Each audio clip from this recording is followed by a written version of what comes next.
باقی بہت ساری چیزیں لوگوں نے اپنی طرف سے بنا لی ہیں جن کا کسی حدیث سے قرآن سے کہیں ثبوت نہیں ہے. مثلا لوگوں میں مشہور ہے کہ آدم علیہ السلام اس دن پیدا ہوئے تھے، یا حضرت ابراہیم علیہ السلام اس دن پیدا ہوئے تھے، یا قیامت اس دن آئے گی. اس قسم کی جو باتیں ہیں ان کا کہیں قرآن و حدیث میں ثبوت نہیں آیا. جتنا ثبوت ہے میں نے عرض کر دیا ہے. تاریخی اگر واقعہ کوئی اس سے وابستہ ہے تو موسیٰ علیہ السلام کا. ایک اور غلط فہمی یہ بھی ہے کہ بعض لوگ عاشورہ کی حرمت اور اس کی عظمت اس وجہ سے سمجھتے ہیں کہ اس دن میں حضرت حسین رضی اللہ تعالیٰ عنہ کی شہادت واقع ہوئی. اس میں کوئی شک نہیں کہ حضرت حسین رضی اللہ تعالیٰ عنہ کی شہادت بڑا ہی المناک واقعہ ہے ہماری تاریخ کا. لیکن عاشورہ کی حرمت اس کی وجہ سے نہیں. حرمت تو میں نے عرض کیا پہلے سے چلی آ رہی ہے، ابراہیم علیہ السلام کے وقت سے چلی آ رہی ہے. بلکہ حضرت حسین رضی اللہ تعالیٰ عنہ کی فضیلت میں ایک فضیلت یہ بھی ہے کہ ان کی شہادت اللہ تبارک و تعالیٰ نے مقدر فرمائی عاشورہ کے دن.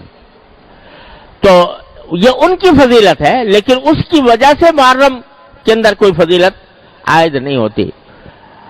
اور بے شک حضرت حسین رضی اللہ عنہ کی شہادت کا واقعہ بڑا ہماری تاریخ کا المناک واقعہ ہے. نبی کریم صلی اللہ علیہ وسلم کے نواسے، آپ کے جگر گوشہ، وہ اس طرح شہید ہوئے مظلومانہ انداز میں.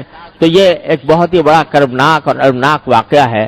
لیکن اللہ تبارک و تعالیٰ نے ہمیں یہ تلقین فرمائی ہے، نبی کریم صلی اللہ علیہ وسلم کی تلقین یہ ہے، کسی کی بھی وفات ہو، کسی کی بھی شہادت ہو، تو نبی کریم صلی اللہ علیہ وسلم نے یہ فرمایا کہ اس موقع پر ماتم کرنا، گریبان چاک کرنا، اپنے گالوں کی پٹائی کرنا، اس کو سرکار دو عالم صلی اللہ علیہ وسلم نے ارشاد فرمایا کہ جو ایسا کرے وہ ہم میں سے نہیں ہے. اور خود حضرت حسین رضی اللہ تعالیٰ عنہ، کامل ابن اسیر تاریخ کی مشہور کتاب ہے، اس کے اندر لکھا ہے کہ حضرت حسین رضی اللہ تعالیٰ عنہ نے اپنی وفات سے اپنی شہادت سے 2 روز پہلے یا 3 روز پہلے اپنی بہن حضرت زینب رضی اللہ تعالیٰ عنہ ان کو وصیت کی کہ بہن، یہ الفاظ میری پیاری بہن، یہ الفاظ ہے، میری پیاری بہن اگر میں شہید ہو گیا تو میرے اوپر نہ گریبان چاک کرنا، نہ اپنے گالوں کو مارنا، اور نہ اپنے کپڑے پھاڑنا.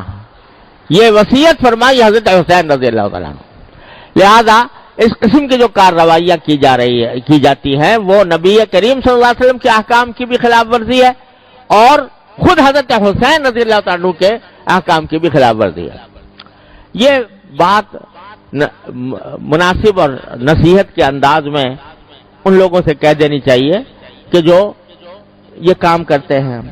لیکن یہ بھی ساتھ میں عرض کر دوں کہ بندے کا کام یہ ہے کہ وہ حق کی بات حق طریقے سے، حق نیت سے اور نصیحت کے انداز میں، شفقت اور محبت کے انداز میں پہنچا دے اس شخص کو جو غلط راستے پر ہے.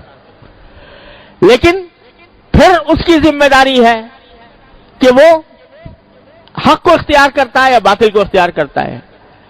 انسان کو اس بات کا مکلف نہیں کیا گیا کہ وہ زبردستی دوسرے کو اپنی بات منوائے. قرآن کریم کی وہ آیت جو میں نے پچھلے جمعہ میں پڑھی تھی، نبی کریم صلی اللہ علیہ وسلم سے اللہ تبارک و تعالی نے خطاب کر کے فرمایا لست علیہم بمسیطر فذکر انما انت مذکر. نصیحت ضرور کرتے رہیے، آپ نصیحت کرنے والے ہیں. لست علیہم بمسیطر، لیکن آپ ان کے اوپر داروغہ بنا کر نہیں بھیجے گئے کہ زبردستی ان کو ہدایت کے راستے پر لائے. جب کافروں کے بارے میں نبی کریم صلی اللہ علیہ وسلم کو یہ ہدایت دی گئی ہے تو اگر کوئی غلط راستے پر ہے، مسلمان اسلام کا دعویٰ کرنے والے، ان کو بھی محبت پیار سے بے شک سمجھا دو. لیکن کوئی آدمی داروغہ نہیں بنایا گیا کہ زبردستی اس کو مجبور کرے کہ نہیں تم میری بات مانو اور اپنی بات چھوڑو. لہذا یہ جو ہمارے معاشرے کے اندر یہ ایک بعض لوگوں کا یہ ذہن بن گیا ہے کہ وہ دوسروں کو اپنے عقیدے کی طرف زبردستی کھینچے اور اگر کوئی نہیں آتا تو اللہ بچائے لڑائی کے اوپر بھی آمادہ ہو جائیں، مارنے پیٹنے پر بھی آمادہ ہو جائیں. اور اسی کی وجہ سے افسوس ہے کہ ہمارے معاشرے کے اندر یہ قتل و غارت گری کا بھی بازار، خاص طور سے محرم کا جب مہینہ آتا ہے تو اس کے اندر لوگ سہمے ہوئے ہوتے ہیں کہ پتہ نہیں کیا ہو جائے گا، اور ایک دوسرے کے اوپر لڑنے مرنے کے لیے تیار ہو جاتے ہیں اور دوسروں کے خون بہانے کے لیے تیار ہو جاتے ہیں. ارے یہ تو وہ مہینہ ہے کہ جس کے بارے میں نے شروع میں بتایا کہ کافر لوگ بھی لڑائی اگر ہو رہی ہوتی تھی محرم کا مہینہ کے اندر لڑائی ان کے نزدیک بھی حرام تھی. کافر لوگ وہ لڑائی کو اور کشت و خون کو، خون ریزی کو ناجائز سمجھتے تھے.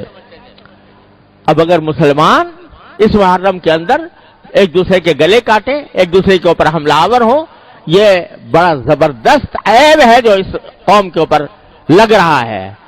اس سے خود بھی بچنے کی ضرورت ہے اور دوسروں کو بھی بچانے کی فکر چاہیے کہ اس مہینے کے اندر کوئی لڑائی جھگڑا نہ ہو.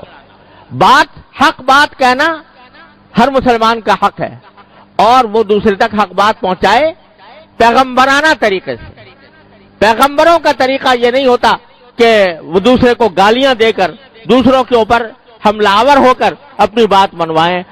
پیغمبروں کا طریقہ وہ ہے جو اللہ تعالیٰ نے حضرت موسیٰ علیہ السلام کو سکھایا کہ تم فرعون کے سامنے جا رہے ہو تو قولا لہو قولا لینا، فرعون کے سامنے بھی نرم بات کرنا. اب اندازہ لگائیے فرعون سے بڑا گمراہ کون ہو سکتا ہے. لیکن اللہ تبارک و تعالیٰ نے حضرت موسیٰ علیہ السلام کو تلقین فرمائی کہ ان سے نرم بات کرنا. لعلہ یتذکر و یخشی، ہو سکتا ہے وہ بات مان لے، ہو سکتا ہے اللہ کا ڈر اس کے دل میں پیدا ہو جائے.